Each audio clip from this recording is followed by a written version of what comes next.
Hello and welcome to the Extreme Cinema Podcast. I am so sorry for today's episode.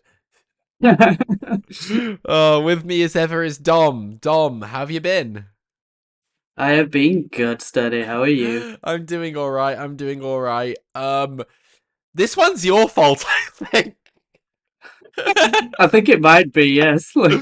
Well, this is season 3. We fucking had to do a guinea pig film at this point, didn't we? Yeah, we've not done one yet, so we had to do one And we're not eventually. doing one again. No, we'll not do it again. I can promise everyone this. Um, but yeah, I guess this was of this season. This is, I think, the only no Caligula, but other than this, is like proper extreme cinema canon, isn't it? Yeah, everybody talks about these in like an extreme sense more than anything. Everyone's talked about these. No one watches them for some No. reason. Oh well, we'll get into the reason. Yeah, well, this episode is we're doing Guinea Pig 6, Mermaid in the Manhole. I mean, I think it's 6. I've always known it as Possibly four. 6. I'm gonna keep referring to it as 6 because it does look like it is 6, but like no one can agree on the chronology of these. Like Wiki has it this is number 4, but Letterboxd has it Yeah, at it does. 6. So Yeah, yeah. 6. I mean, this is 1988. I'm pretty sure it is 6. Um a 6 out of Yeah, the 6. creator said that he had nothing to do with four or something like that. Well, So they kind of just get thrown around different people. It looks like. yeah, yeah. Because I watched 2 as well. I watched 2 on my lunch break today, which let me tell you was a great fucking way to spend my free hour of the day. Um, and this is the same director. This is directed by Hideshi Hino, um, who is Yes. a manga artist, horror manga, and from Mermaid in a Manhole, which is 6, which is the main one we're covering today, or the only one really we're covering, you can tell it's by a manga artist, really. Yeah, definitely. The colors wise and everything. And story-wise too, it Story feels wise, like, yeah. yeah, it feels like it almost would have been better as a comic. I mean, we're doing Mermaid in a Manhole because, well, this is the most actual film Yeah. of It's the these. only This is one the that, one. from what I know, only has a plot, really. This is like it's like when people talk about these, but they talk about them and being like, "Oh shit, you actually fucking watch them." People will just say, "Watch 6." That's it. Yeah, It's the yeah. only one people have actually seen. I mean, okay. I mean, let's tell people what a guinea pig film is for Yeah, true, yeah. context. Because some people probably don't even know. So these are a series of straight-to-video nasties that were Japanese. They are very much in the Japanese tradition of nasty torture films. Yeah. They basically don't have a fucking plot. They are basically just shy of an hour, and they're films of sort of just torture. The highbrow way of describing them is that they're a showcase of like amazing special effects, which I mean from 2 Yeah. especially kind of was, but they are just nasty torture straight to video films from Japan, really. So they're extreme cinema canonized. Yeah, I'd seen parts of one and two before, and like just watching random videos on because I'm the person that watches videos on extreme cinema and stuff. Oh yeah, no, I'm sure And I've seen clips from every single one of these. yeah, yeah, and one and two, I think the worst for it is like one is just woman gets abducted and then is tortured. That's Oh, all. 2 is woman gets abducted and then is tortured. 2 is Right. infinitely more disturbing than 6, but both for 6 and for 2, it just gets tiring. Like Yeah, at a certain point, that's it. I mean, just judging by Letterboxd, you liked 6 more than I did. I I kind of did. Yeah, thought, yeah. I mean, my thought on it is there was an attempt. There was There was an an attempt was attempt to made. make a film. Like the concept is genuinely quite creative, that this man finds a titular mermaid in a titular manhole, and it used to be a river but now it's a sewer, and she's dying of a disease, so he takes her Yeah. back to his flat and paints her before she dies. And while he's painting her, she's succumbing to this disease more and more. I think that's like legitimately a creative concept. Like, I probably would have seen this at some point, even if we weren't doing the podcast kind of for it. So there is an attempt at something artistic here, I think. An attempt was definitely made. I think it has some merit. There's some there's some decent stuff in there. Like you said, the special effects are pretty damn good, and it got me at points. I was like, wow, this looks kind of cool at The moments. special I actually think the best special effect in it was just before she's diseased, like when you just see her tail in the Yeah. sewer. I kind of thought that really looks like a mermaid tail. That looks like an animal thing, like that, like scaly, slightly gooey, white perforated, you know, Uh-huh. tail. Um, it's very funny how they don't talk, they communicate mentally. But when it first happened, I thought, okay, they got the bit with sound with the neighbors, and now they're not even going to bother Yeah, to yeah. record dialogue. But there is a lot of dialogue in it, so I don't know why they did that. It's a very alienating, not in a good way, decision. Yeah, I'm not sure either. It seems like they wanted to do something interesting and just I don't know. That's a lot of what I'd get from this entire series, not just this film, is they wanted to do something interesting, and they had a singular idea and had to make it last 60 minutes. Yep, I basically agree with that from from everything I know and the two I've seen. Because like, I mean, with Mermaid in the Manhole, like it's just badly made. It's just really, really fucking badly made. Um, Yeah, like the directing is really bad. There's a lot of close-ups that look like wrong. You know what I mean? yeah, yeah. Like of his face reacting. I'm like, this just looks like wrong. Like Looks it looks like like they it. didn't frame it properly. Yeah, that is just kind of a shot. Like the perfect thing that you said is an attempt was made, and I think at some points it's a very admirable attempt, and at other Mm. points you're like, what is this? Like, The colors, like yeah, the like occasionally they have kind of an attempt at cool lighting. Like they occasionally like, let's do some green floodlighting. Um, an attempt was made, as I said. Like it's not great, but it's a good idea. It's not well done though.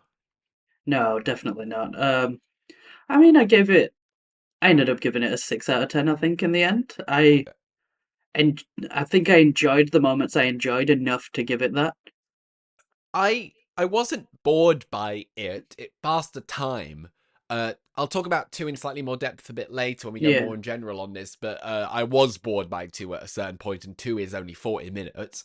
Um, wow, so like it was, but like I do feel that if they, there should have been more build up in this. There is more build up than I actually thought there would be, so credits where credits due. But like if you built up his and the mermaid's relationship, I mean that would mean you had competent writers, which this doesn't. But like, you could have had actual film and you could have cared yeah, about this horrific body horror going on. The body horror is really good in this. I mean, that is the only reason to watch the film. Um, but they didn't. So he kind of takes her back, and they're kind of instantly in love for inexplicable reasons. And she instantly starts getting diseased, and he instantly starts having to cut off the legions in her body. Uh, and it doesn't have any kind of emotional aspect of it. Like when he starts doing that, like it is effectively ick. And it's kind of cool that like the paint is coming out. That's pretty neat. But after a couple of minutes of that, the ick factor kind of dies, and yeah. you're left with like some decently good body horror, and not much else. That is basically where it is. Yeah, it's some decently good body horror and not much else anyway. And the acting sucks. I mean, especially the Oh yeah, neighbors. yeah. I didn't go into it thinking there'd be anything in the way of any competent type of acting, really. The main guy was very briefly in audition. Oh, was it? Yeah, because I clicked on his IMDb and it was like audition. What the fuck? I mean, he's a nothing person in it, Yeah, yeah. but like that's just a pretty neat connection. And then obviously it's got the twist at the end, which, you know, Yeah. uh when they brought up, when in the first bit of dialogue, it's like, oh, his wife left him, and I knew what the film was about, so I was like, well, wouldn't it be obvious if it's his wife he's killing and he's crazy? But then, like, there's no fucking hint at that for the rest of There's the film, so I forgot zero. about it. Yeah. And but, like, you know, the ending where it's like, oh, but we found this scale and we don't know what it is. And like, that didn't feel like they were actually trying to do anything. It felt more like No. a tick box, this is how we end movie. Yeah, it felt like oh, let's make it ambiguous somehow. A scale. Like what? Uh, It was, yeah, at the end I was very much like, oh, okay, I'd have been fine if it was just a mermaid. And I I didn't mean, like, really need the whole wife stuff. it kind of, I guess, with the motif. Oh God, it has a motif that's very funny with the unborn baby. Yeah. Has a motif. Has a actual film. An attempt was made. An attempt was made. We should just call this episode An Attempt Was Made. Uh, but it's basically what Mermaid and the Manhole, because that's the thing with two. An attempt wasn't made, so in many ways, they actually succeeded. I mean, two actually had much more build up than I thought it would. Um, Yeah. it's actually much better made than six, even though it's the same director, because they are working with so much fucking less. It's really funny too, because it starts with like the text crawl being like, "This is found footage," you Oh know. no, really? Yeah, it starts with the text crawl being In the like, "This 80s? footage was sent to the manga artist, to Hideshi Hino, detailing this crime," but then it proceeds with a narrative film that isn't found footage. And occasionally the dude talks to the camera like edit. It's a film with like edits and multiple camera angles. And then at the end, it's like, one guy filmed this. I'm like, one guy filmed this. That's Yeah. like, because that came out in like 85 first. Yeah. That's like early to be like, this is found footage, isn't it? I I didn't even think about that, but you Like are when's last broadcast is what, 90 or something? Like 99, like end of 99, 90s. Jesus. You Like, know, I didn't even think of this, that. So even though it's not found footage and it's a normally directed film, the fact it starts like that is actually probably the first instance of that, right? I could not tell you for certain, but that's insane. But I'm pretty, like, the found footage films I know, before it, like, you know, Cannibal Holocaust has a second Cannibal, half, yeah, and yeah. then you got like Peter Watkins, like Punishment Park and whatnot. They don't actually start like that. They are just in their style. No, So no. I think in terms of like that Blair Witch last broadcast, was it Mungo Lake? I've never seen that. Lake Mungo. Lake Mungo, yeah, Yeah, that is the first. We've discovered this. I can't believe the revelations. We yeah. found it. We found it. Nobody else knows that. That's an extreme cinema podcast first, guy. But like, like two, because it is literally just kidnap. I mean, it has like 20 minutes of build up, which I was shocked by for a 40-minute film. Yeah, yeah.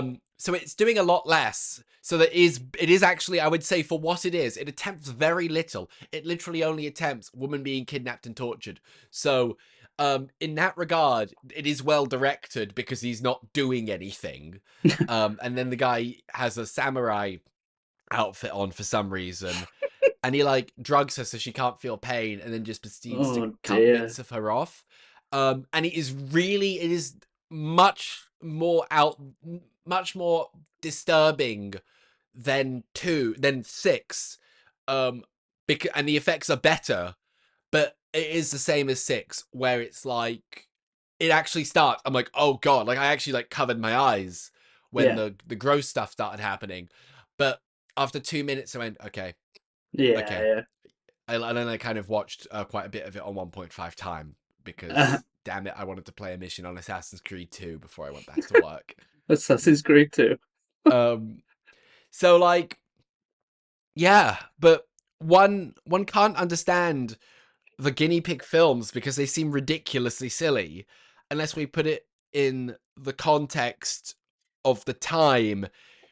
And Rebecca McKendry on the All the Colors in the Dark podcast summed it up really well for like what this was for an American audience, where like, you didn't have these YouTube videos, most disturbing films, you didn't have Wikipedia and all that shit. Uh, So you got an advert in the back of like Fangoria or some horror magazine being like, guinea pig films from Japan, $5 each. And then you'd send $5 or a check or a note, and you'd get a parcel with like a fourth or fifth generation videotape copy of one of these films in the post. And that was what you had to go on it. So like, now you can watch them on YouTube. I mean, I think they are literally all on YouTube with English yeah, they are. subtitles. It's Yeah, it's an yeah. anachronism, but that is like some underground horror shit. That's the thing. It felt like it used to feel like more of an event, like you were finding something, like you were discovering it and having to do all this back work to try and get a copy of it or see anything of it. So when you saw it, you'd have built it up so much in your head that it was much more anyway. Now we've grown up with so much shit that we're just, oh yeah. After 2 minutes, we're like, yeah, okay. That's the thing. It's kind of, they come across as silly, and like two especially, because I mean, six is like surrealism, Yeah, weirdly enough, but like two especially, like it is really good effects. But you are literally watching a mannequin, and occasionally they cut back to the actors, and occasionally it's the mannequin body and her actual like head. Like, you know it. I reckon on VHS it probably is much more realistic looking. yeah, probably it's way more gritty. Because I mean, the series is famous for like another thing, uh, a Charlie Sheen thing, which is who knows if this is fucking real or an urban legend or not, but it's brilliant story, and it sounds like something Charlie Sheen would do. Go for it, because I don't know the full story. Oh, well, it's kind of not even a thing. It's just allegedly Charlie Sheen, um, probably while high, What? watched. I know, right? You'd think he would have never done drugs, but apparently so. You know, I thought he was just on a drug called Charlie Sheen, but I guess it might have been cocaine. Maybe so. Wow, what a meme I just brought back. Um, but yeah, he watched two apparently, which having watched two now, I'm inclined to believe this a whole lot less. He watched two, and thought it was a real snuff film and contacted the FBI, and then the Oh, FBI right. looked into it I have and were heard of like, it's that, not a yeah. snuff film. Having watched two, actually, you know, these are, we've done this a few times on the podcast, like with like some of the like French New Extremity Yeah, stuff, yeah. Megan is Missing, you know, often talked about, actually hardly ever watched, you know. Yes, true, yes. Having watched two, I kind of almost don't believe this anymore. You Um, don't. I mean, I could believe it if someone's nuts like Charlie I Sheen, and could have said also the guy in a was really, probably. really bad place He'd have like probably Charlie Sheen watched was. Polar Express or something and rang about plaguers. Well, Please. fuck. I mean, yeah, Hello Express is terrifying. Tom Let's be Hanks is real. stealing kids, man. But like, I only like, I would be more inclined to believe that someone saw August Underground while Yeah. high and thought it was real, which is, I mean, that's obviously where, you know, this kind of film goes, is something like the August Underground. There are worse things come out of Japan, to be fair. Like, quite. Nastier. Yeah, quite a bit nastier.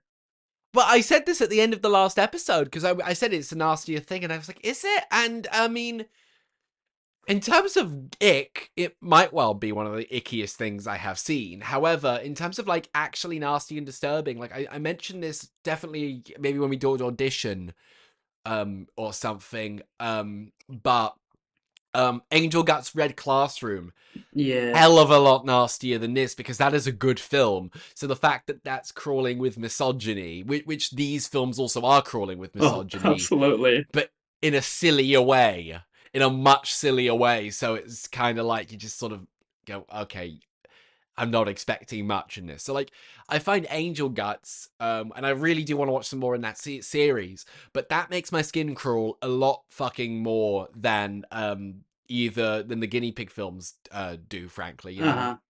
There's like Men Behind the Sun as well, which is you've not seen, right? No, I've not seen that. No. That is on the list of potential ones. That would be a. I mean, isn't that's like straddling the line between being pure exploitation and being like actual film, isn't it? From my Yeah, understanding. absolutely. Yeah, it's a. I think I watched that on YouTube. I'm not gonna lie, it's probably not there anymore. But If remember these are when on YouTube, everything that was could on be. YouTube? Hey, look, first time I saw Cannibal Holocaust, it was on YouTube in its Yeah, uncut form. Like now I same. have my Blu-ray of it, Yeah. and I mentioned it's in our Cannibal Holocaust episode. I really do not care about having the actual animal cruelty taken out of that film, or at least parts of Oh that. yeah, So I'll absolutely. just watch Yeah. my Blu-ray. But it is uncut on YouTube, and you can't legally get that here, but it's Is just it on still YouTube. there? Who knows? Because I remember Probably. watching that like 13 years ago or something like. Bloody hell. Yeah, Uh, I'm like old. the thing is with these guinea, like that is in like a Japanese tradition of like torture exploitation films, like Infernos of Torture. There's one called there's like a Orgies of Edo, I think, has a lot of Yeah, yeah, torture in it. Urogoro films, which I think this definitely falls under, where it's like mixing eroticism and horror, but I mean the eroticism in these films are like nothing. There are yeah. breasts, and I think they think that ticks the box of That- Urogoro when it doesn't. yeah, there's nothing erotic about this. No. But like the kind of torture in Guinea Pig 2 and Guinea Pig 6 doesn't have actual torture and it just ick body horror. But like the Yeah, kind of thing that 1, 2, 3, and 4 and 5 are, like that's the thing Audition is commenting on when it gender flips it in the yes, last yeah, act, you know. yeah. It's why Audition's so clever, and what a lot of people who don't, because Audition got so big, a lot of people don't understand who don't know this genre of cinema is what Audition's commenting on. But we said this in the episode that like it's got a reputation as being a bit of a you know, it starts as one thing and ends in Yeah, another, where it really doesn't. I mean, listen to our Audition episode if you want like more details on that. But Audition is fucked from the beginning, and it has to be that cruel because it is a subversion of a lot of these Japanese horror and exploitation tropes, yeah, because Japan has a big old misogyny problem, especially in its horror. So especially horror exploitation. yeah, Pinku, violent pinku. I mean, yeah, no other country has so many genres just dedicated to its own country of let's torture naked torture women. women. There's Tokyo Gore Police. I guess that'd be a subversion as well, isn't it? I've Actual never seen that, you female. know. Have you not? Actual female main No. character who does all the Yeah. torturing. Like That got really big. it did. Yeah, yeah, Um, and I should, you know, you should say like some of these films like have artistic merit. I mean, one of the best videos I made was my video essay on female prisoner scorpion series. I mean, I like yeah, described one yeah. of those films as like legitimately Brechtian. So, obviously, I mean, we wouldn't be doing this podcast if we thought you can't do artistic shit in an exploitation framework. Obviously, That yeah. being said, these fail at it. Yeah. Yeah, these entirely fail. Entirely. This Not one, maybe not entirely. I'd not entirely. assume the others probably entirely.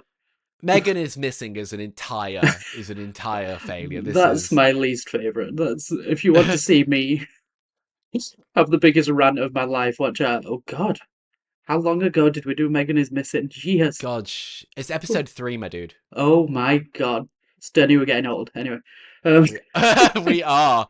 Um, you know, I Guinea Pig 4 has had like a reconsideration of late because the main character's a drag queen, so it's kind of had a reconsideration as like fabulous queer horror. And I might oh, watch 4 just having seen 2 and 6 now which to one do is it. Maybe it'll be four? like the Star Trek films where people love the even number ones, you know. You do not love two though. I don't love 2, but 2 was well made for what it was. Yeah, I fully believe that in terms of this series, 2 is a stronger one. I mean, in terms of legacy, it's obvious the main legacy is the torture film. It's stuff yeah. like August Underground. I really don't think this has any trace in like Saw or maybe Hostel because Eli Roth be like that, but Eli like Roth do be like that sometimes. you know, more the underground shit like August Underground. And August Underground is a significantly worse film than even 2 and 6. I mean, 6 Yeah, is decent, I've but still not watched them. So. I don't want to fucking. It's on the list, people, but It I is on the can't be list. asked to rewatch it. It's one of the most boring 70 minutes of my There you life, go. That's the August Underground episode for you basically. there, guys. I don't like. I don't know if we would get to half an hour on that. We probably would because of its legacy and infamy, but Yeah. as a film, it's absolutely nothing. Um, That's what I imagined the other ones of this would be like, though. yeah, Because it's just, let's torture someone, basically. but two is well done. Like two actually genuinely is a showcase of great special effects, more so than six even. August Underground is, if it wasn't shot on VHS, no one would give a fuck. I know the sequels are digitally shot, Yeah. so maybe I'm wrong on that, but like, it's just like the only good thing to say about August Underground is that it's so bad looking as a film that it kind of rolls around to being a bit artistically bad looking. Kinda, that's it. I think the director's a piece of shit as well, so fuck that for Is me. he I Fred think Vogel? from what I hear, Well, I wouldn't surprise me, but I literally I don't I don't really know much about that. yeah. If we ever get big, I'm sorry if he hears this. You might be a nice guy and you're Yeah. uninformed, but or not, who knows? Um, Allegedly. allegedly. I think the biggest legacy of the Guinea Pig films is just as this internet curiosity. Is this like, oh, you want the real nasty stuff? Is this Japanese fucked up Yeah. shit? Like, it's barely films. You wouldn't like. There is not so much of a critique of it because it like the reason we've done six is because there is a critique of it. Yeah, there's Like, there's literally barely something much you can there say at about least. two. At six, you could talk a little like we did about the twist in there, and there's little things. And as we said, an attempt was made. An attempt was made. So like I think it's cool they went for surrealism. I think it's cool they went for Yeah, yeah. actual film and plot, and it is a really creative concept. It Like I does would feel not deny. a little floaty, dreamlike at times. Like I could see that as something that they were going for. I think if you had done actual film, like had good writers, made the mermaid a character, made the painter a character, built it up a bit. I mean, then you're having some sort of artsy chamber piece, and then you got the really surreal body horror with all these like bright colors flowing from everything. Like you have, you do have the ingredients of like a really good cult film, and Uh, what you're left with is that is a bad film. But yeah, what do you want me to say again? An attempt was made. Nobody has ever said an attempt was made more than us today. No, this is like when we did the Lynch episode and we keep saying greatest of all time. Greatest of all time. Apparently, this like allegedly influenced a real serial killer, Oh, I did see Totsumo about that. Yeah, Miyazaki. apparently did a real serial killer, but I didn't see a great deal more on it. Yeah, this and Child's Play 3, am I right? Oh well, just the most violent of movies. um, I d- is there anything kind of more to say it about these films? it's it's a strange one because you'd think there'd be a lot that you could go into talking about what it was and everything, but they don't really have a legacy. People who know this genre know these films, and nobody fucking watches them, and that's it. And then no director is saying, "Oh, I was influenced by Mermaid in a Manhole." Really, are they? Like, That's the thing, and this is the one that people will actually say to bother to watch, and it's not that good. I think it's got its legacy in underground horror, just because like this pushed shit to a really nasty level at the time, yeah, and it was like fuck plot. We know why you're here. If you think about it, it's kind of the torture movie equivalent of The Raid. You know, The yeah. Raid just sort of went fuck plot. Let's run up a housing estate and fight people. I This is guess kind of same. nobody would talk about this as well because Junji Ito exists. So like Yes, this is manga horror basically, but everybody knows him. He came yeah. in and took that entire genre basically, so nobody's talking about this. Like, But he's got a huge fucking legacy. Like this Yeah, exactly. again, like, oh, you want to say like it influenced the August Underground almost certainly. It influenced that kind of movie. It influenced, probably did influence the like found footage serial killer genre, of which is very narrow, very underground. It's, you know, and there's only so much people Yeah. do with There's that. apparently American guinea pig films as I well. That was what I was trying to think what the fuck to Yeah, talk about. Yeah, there are 3 done by Unearthed Films who put these out in America. It's like yeah, a yeah. one-man operation that. I have seen clips of them. They look properly dreadful. Yeah, I could imagine they are horrific. But I think they're kind of intended as like an homage to these films. Like Yeah, they're kind of tongue in cheek's the wrong word, but you know, that's like it's like a knowing we love these films, so we're kind of doing our little tribute to just doing our them. little own thing on these, yeah. Yeah, I knew there was something I forgot to mention. Uh, It was the American that's Guinea why Pig there's films. two of Yeah, us. There you yeah. It's a podcast, and there's like an unofficial one as well. And it does come up on the letterboxd, and then you click on the description. It says an unofficial sequel, and the top review is like it's often mistaken for a guinea pig film because it is just torture of a woman, but it's go. not. And you're just like, well, if this is what defines your fucking franchise, you know. Mistaken because a woman is tortured. Wow. Um, for final thoughts, I guess. Wow. Yeah, it's a movie. It's Yeah, an attempt was made. That's my an final thought. attempt. There you go. Mermaid in a Manhole. An attempt was made. Series in general. I'm sorry, everyone. It's the Extreme Cinema podcast. We had gotten too Yeah. highbrow recently, so we're taking it back to the grungy fucking underground internet We have to things. do it every once in a while. Like we have to watch the grungy shit to talk about the good shit. It's a Swings and variety. roundabouts, everyone. This is part of Extreme Cinema, whether we like it or not, as much Oh yeah. as the next film is, which is really fucking good. Yeah. 10 out of 10 movie coming next, guys. 9, 10. It's close. It's a fucking masterpiece on near masterpiece. Yeah. Yeah. We went last week from art house drama. Now we've gone to this, and now we're going back to art house drama. Next week we're doing a Michelle Haneke film, but it's not the film you all think we're doing. We're doing Michelle Haneke's The Piano Teacher, starring the amazing Isabelle Hubert. Yeah. I've been fucking hankering for a rewatch of this for so long, and Same. perfect excuse for it. Yeah, I'm excited. I've not watched it for a long time, so I can't wait to get back into Same. it and talk about a good movie again. A brilliant movie. A Yeah. very, very different movie to this one.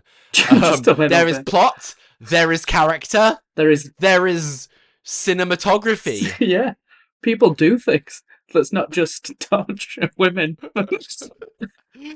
Well, thank you for tuning in to an interesting episode, I think. This Yeah, is yeah. kind of a bit weird because there's simultaneously a lot and nothing to talk about all at once.